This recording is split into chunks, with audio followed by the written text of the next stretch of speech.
Bonjour chers élèves de la troisième année collégiale Parcours International. Aujourd'hui, on va traiter le quatrième cours dans le programme de cette année. C'est le cas du sang et l'appareil circulatoire. On commence par le sang.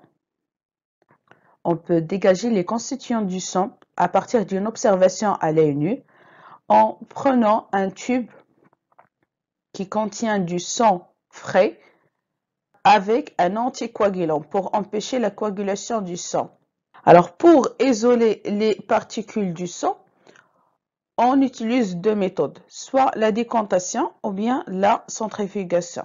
La décantation demande du repos et du temps, c'est-à-dire on laisse le tube pendant plusieurs heures. Par la suite, on voit que les constituants du sang sont séparés. Ou bien on utilise ce qu'on appelle la centrifugation, c'est-à-dire on va accélérer le processus par une rotation rapide grâce à une machine qui s'appelle et par la suite on obtient les constituants du sang qui sont le plasma, ensuite on a les globules blancs plus les plaquettes et par la suite on a les globules rouges. Alors on commence par le plasma. Alors le plasma c'est un liquide jaunâtre, représente 55% du sang et son rôle c'est un collecteur des déchets et il va transporter les nutriments. Alors la deuxième couche qui apparaît, c'est les globules blancs plus les plaquettes. Il a une coloration blanchâtre et représente 1%. Les globules blancs, son rôle c'est un agent de sécurité contre les pathogènes et les plaquettes c'est un agent ou bien un facteur de coagulation. La dernière couche porte une coloration rouge qui contient les globules rouges et son rôle c'est le transport des gaz respiratoires. بشكل عام الدم يتكون من 4 عناصر أساسية. يتكون من البلازما، الكريات البيضاء، الصفائح الدموية les plaquettes sanguines والكريات الحمراء. ما دور هاد العناصر الأربعة؟ البلازما دوره هو نقل مواد القيت وتجميع الفضلات. دور الكريات البيضاء هو حماية الجسم ضد المتعديات المجهرية. دور الصفائح الدموية هو عامل يمنع التختر. ودور الكريات الحمراء هو نقل الغازات التنفسية بمعنى ثنائي الأكسجين وثنائي أكسيد الكربون. Alors bien sûr pour obtenir les constituants du sang, j'ai dit qu'on doit empêcher la coagulation du sang dans le tube. Pour ça, on ajoute un anticoagulant, par exemple l'oxalate d'ammonium. On passe maintenant à la préparation d'un frottis sanguin, c'est-à-dire pour voir une goutte dans le microscope, on doit tout d'abord préparer un frottis sanguin, mais c'est alors les étapes sont les suivantes. On dépose une goutte du sang frais sur la lame, on rapproche la deuxième lame ou bien la lamelle à la goutte pour faire étaler cette goutte sur cette surface. Par la suite, on va glisser rapidement la lamelle ou bien la lame ici pour étaler uniformément cette goutte sur la lame.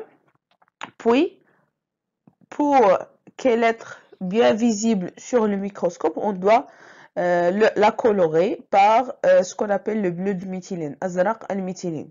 Puis on observe la préparation sur le microscope. Et on remarque quelque chose de similaire de cette observation.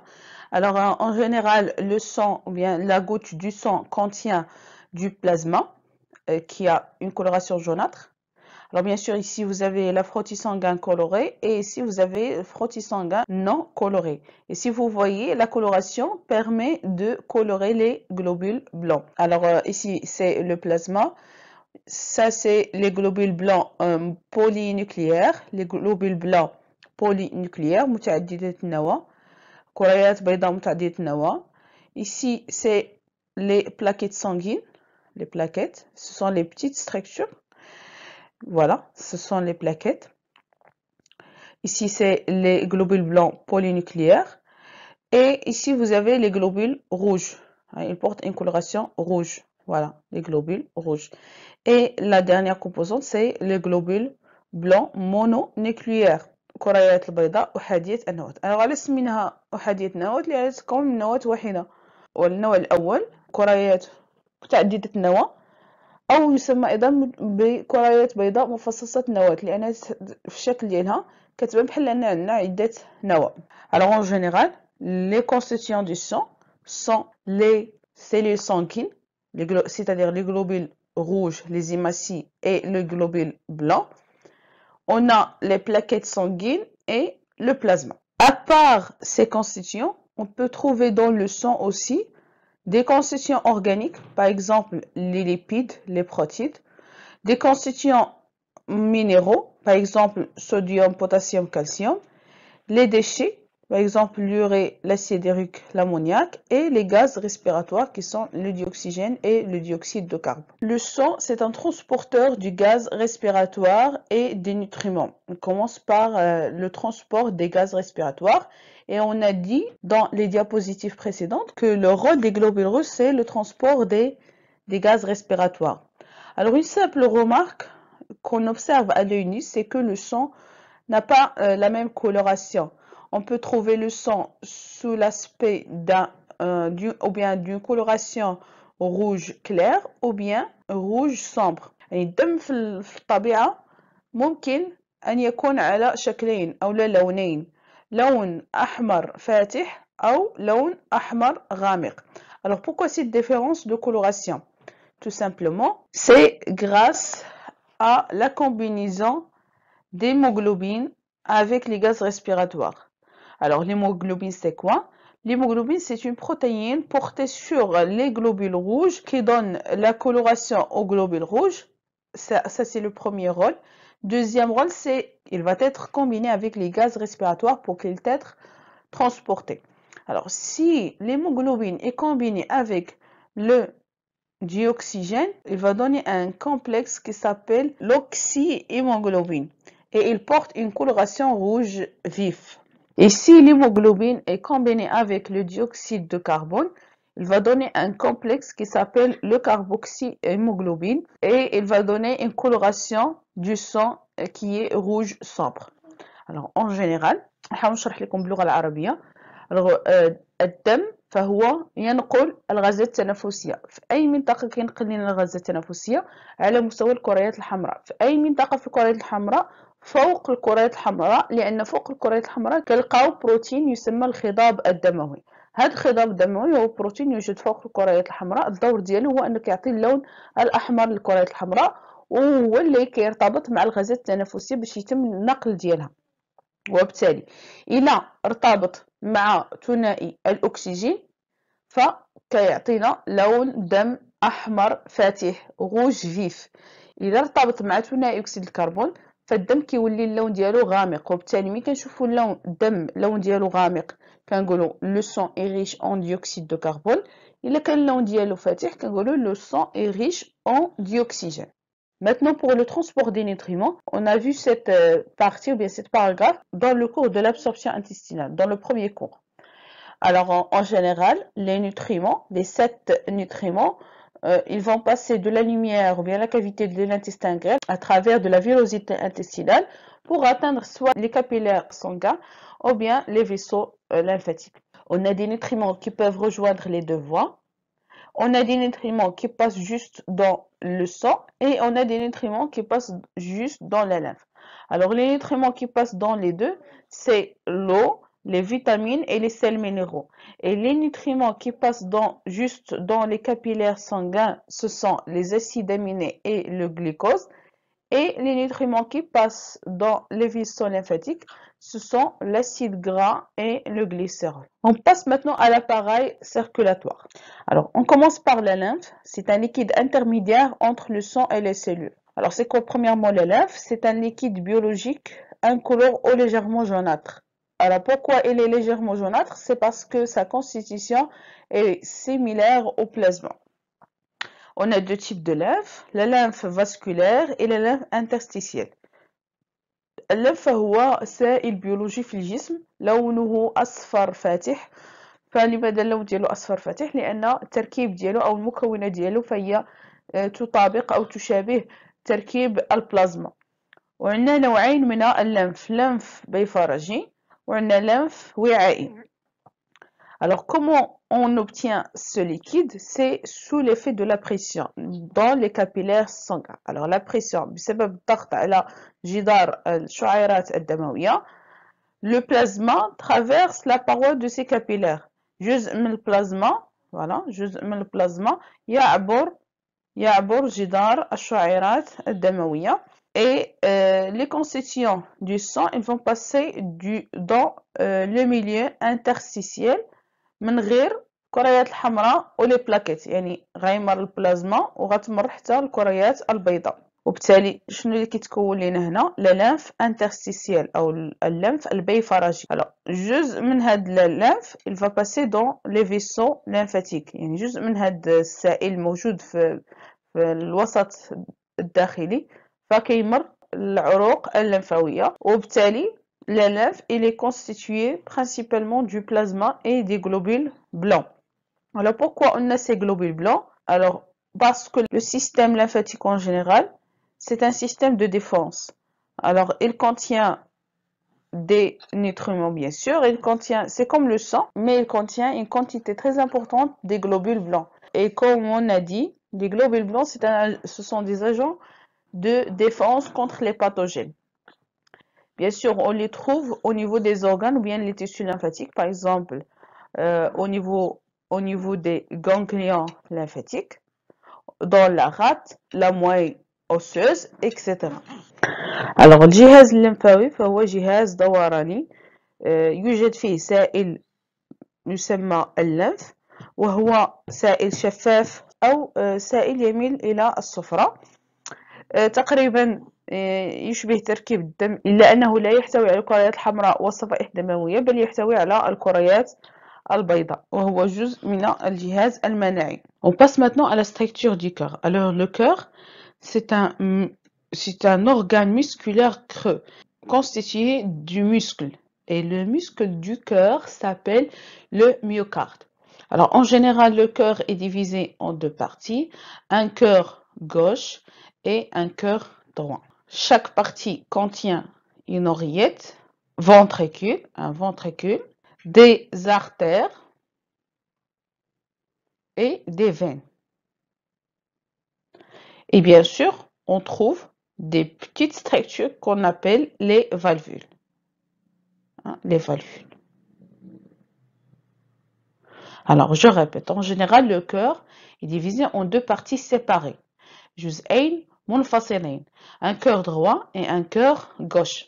Et chaque partie contient une oreillette, أذينة, ventricule, بطين, artère, شريان, veine, وريد, et les valvules اللي هما الصمامات.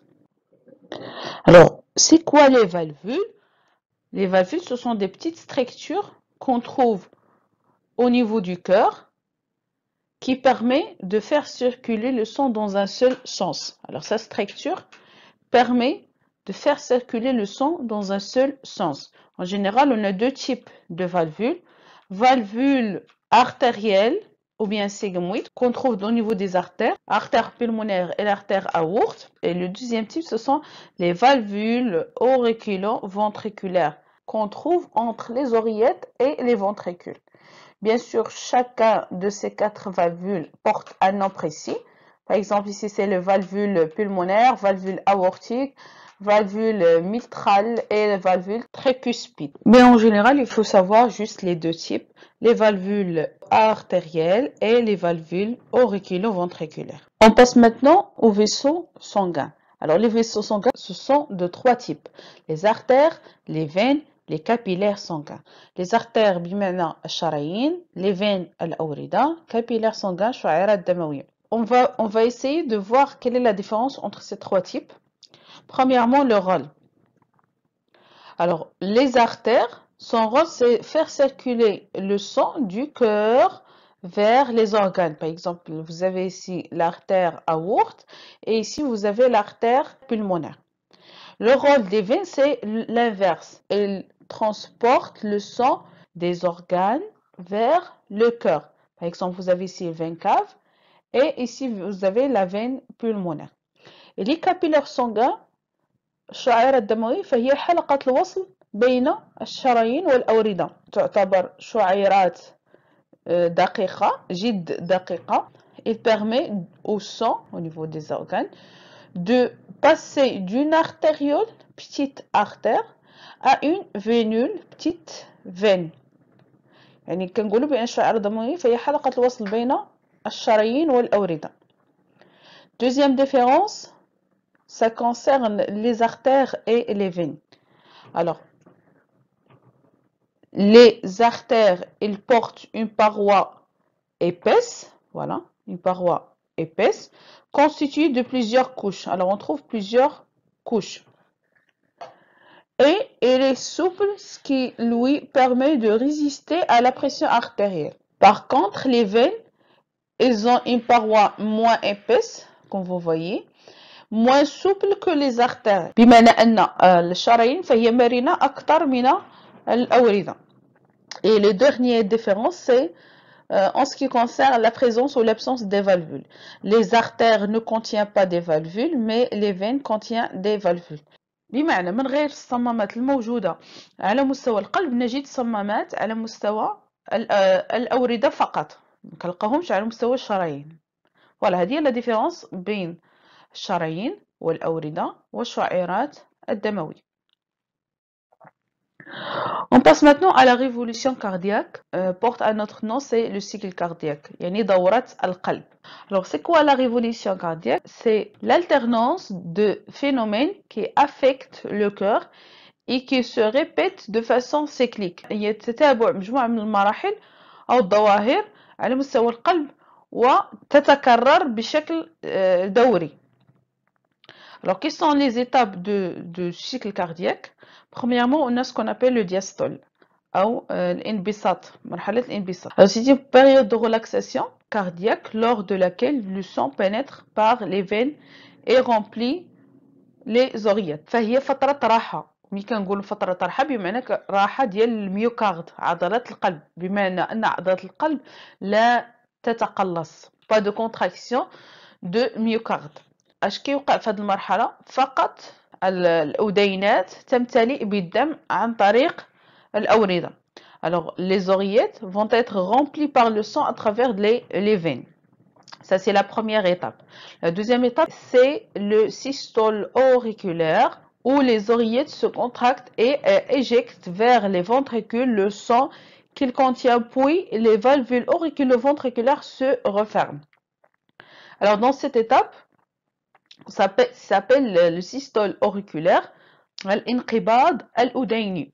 يعني من التسمية ديالو فمفهوم المرحلة هو أن عندنا انقباض ديال عضلة القلب على مستوى الأذينات على مستوى الأذينات.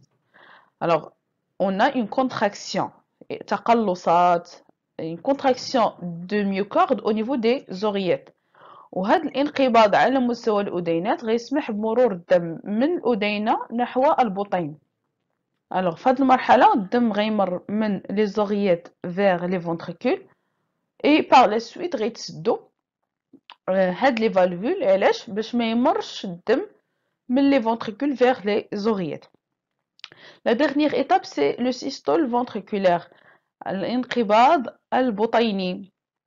Les valvules se contractent et éjectent vers les artères le sang qu'elles contiennent, puis les valvules sigmoïdes se referment. بمعنى on a une contraction au niveau des ventricules، تقلص على مستوى البطين، وهذا التقلص يسمح بمرور الدم من البطين نحو الشرايين vers les artères. Une fois le sang passe, les valvules sigmoïdes se referment. بمجرد مرور الدم فالصمامات فعندنا هاد الصمامات غيتغلقوا. Alors je répète. Première étape c'est remplir les oreillettes. Ensuite le sang il va passer dans les ventricules. Par la suite ils vont passer vers les artères. وهكذا كتبقى تعاود الدورة. فسميناها الدورة القلبية لأن هاد ثلاثة المراحل كيتعاودوا. المرحلة الأولى الدياستول، مرحلة راحة انبساط. حيت ما عندناش تقلص ديال عضلات القلب. المرحله الثانيه والثالثه اللي هي لو سيستول اوريكولار سيستول فونتريكولار عندنا حركه او انقباض ديال عضلات القلب، عضله القلب اللي كتسمى الميوكارد. وبالتالي في المرحله الثانيه عندنا تقلص على مستوى الأذينات وتقلص على مستوى الأذين، والمرحلة الأخيرة تقلص على مستوى البطين. Alors en général, la révolution cardiaque contient 3 étapes, le diastole, le systole auriculaire et ensuite le systole ventriculaire. Alors pour la première étape, c'est une étape de relaxation où le sang va être rempli au niveau des oreillettes. Deuxième étape, c'est une étape de contraction de myocarde au niveau des oreillettes. Troisième étape, c'est une contraction au niveau de myocarde au niveau des ventricules. Alors, une petite application remet en ordre les étapes de la révolution cardiaque. Alors, quelle est la première étape, la deuxième étape et la troisième étape?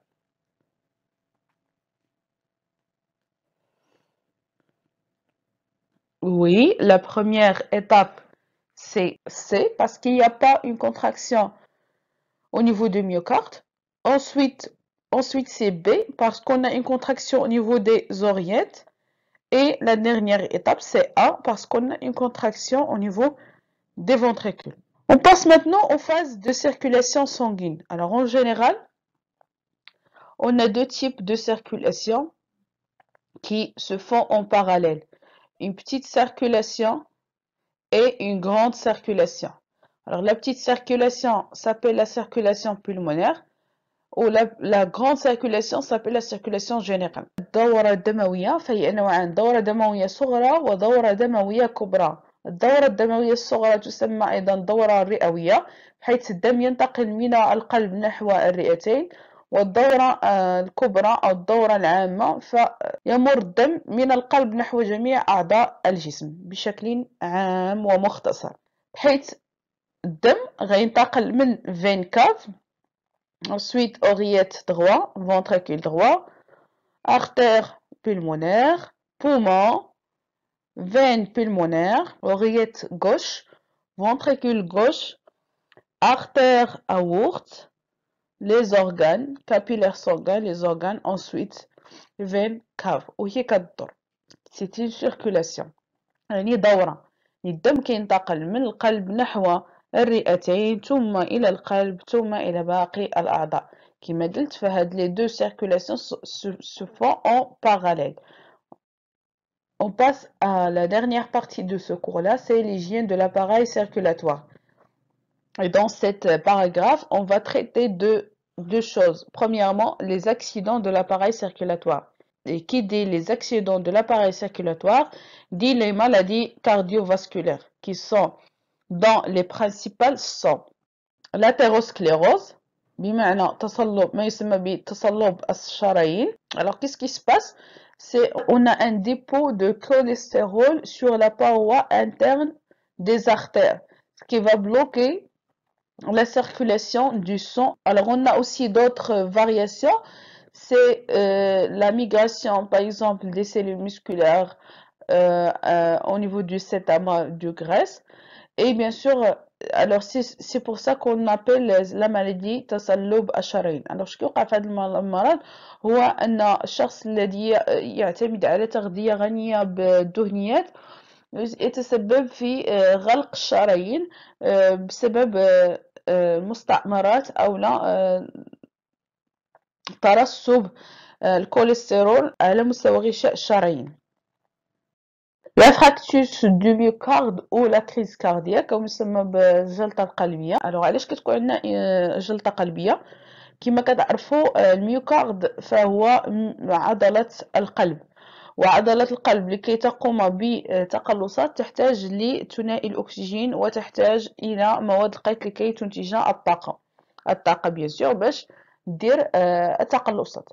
الإشكال عند هاد الأشخاص هو أنك على مستوى لي زارتير اللي كاينين في القلب اللي كيتسموا لي زارتير كورونير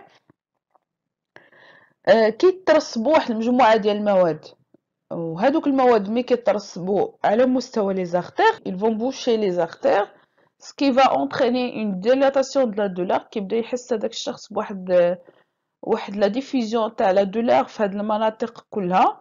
و ان مومون دوني من ما كيوصلش ثنائي الاكسجين مواد لقيت لهاد العضله ديال القلب فكتحبس العضله ديال القلب ما كتبقاش دير دي كونتراكسيون وبالتالي كتوقع الجلطه القلبيه.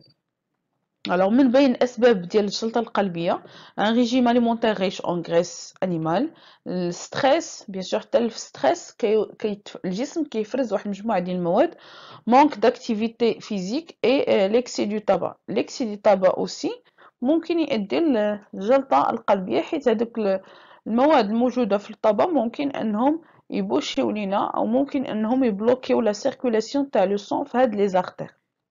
l'hypertension artérielle اللي كنعرفوها جميع اللي هي ارتفاع ضغط الدم الشرياني اللي كنقولوا الشخص طلع عليه الطونسيون. alors en général la moyenne de la tension c'est 12/7. 12 c'est-à-dire la tension maximale au systolique au niveau de la phase systolique et 7 c'est la tension minimale au diastolique au moment du diastole. et الاشخاص اللي كيكون عندهم ارتفاع ضغط الدم الشرياني فالضغط كيرتفع من 12 ل 16.5 ومن 7 ل 9.5. عندما كنلقاو ارتفاع ضغط الدم الشرياني غالبا كنلقاو عند الناس المسنين او الناس اللي العمر ديالهم كبير. علاش؟ لان كما كتعرفوا لي زارتير ف الدور ديالهم سيركولي لو سون دو كور فيغ لي زورغان مي مع مرور السنوات فهاد الشرايين كيوقع لهم ان فييسمون اكسيليري يعني كيعياو ولو فيت انهم كيعياو كيكون عندنا ان غران ريسك دارتير كيل تيتر بوشي. مع مرور الوقت ممكن هاد الارتفاع ديال الضغط الدم الشرياني ما يؤدي الى لا كريز كاردياك. لي فاريس معروفين اللي هما الدوالي او مسمى الدوالي الساقين اللي هما الاكثر انتشارا. الو شنو كيوقع على مستوى الساقين هو ان لي فالفول ديال لي فين ما كيبقاوش يديو الدور ديالهم وكما كتعرفوا لي فالفول الدور ديالهم هو انه يسمحوا بمرور الدم في منحى واحد. اون فوا ما كيديوش الدور ديالهم كيولي الدم يسيركولي في لي دو سونس وهذيك لا سيركولاسيون في لي دو سونس تاع لو سون كيسمح بلا ديلاتاسيون تاع لي فين وبالتالي كيعطي هاد لاسبي تاع لي فاريس في لي جامب. اون جينيرال علاش كيكونوا الناس لي فاريس سي لاج مع مرور الوقت الشخص او وليدات الشخص كيعياو ممكن تكون لا جينيتيك مثلا الاب او الام او الجد او الجده عندهم هذا المرض وبالتالي كيتوارث. لو بوا لو سيربوا او بيان لوبيزيتي شخص عنده وزن زائد وبالتالي هذاك الضغط على الاورده كيؤدي المشكل على مستوى الصمامات.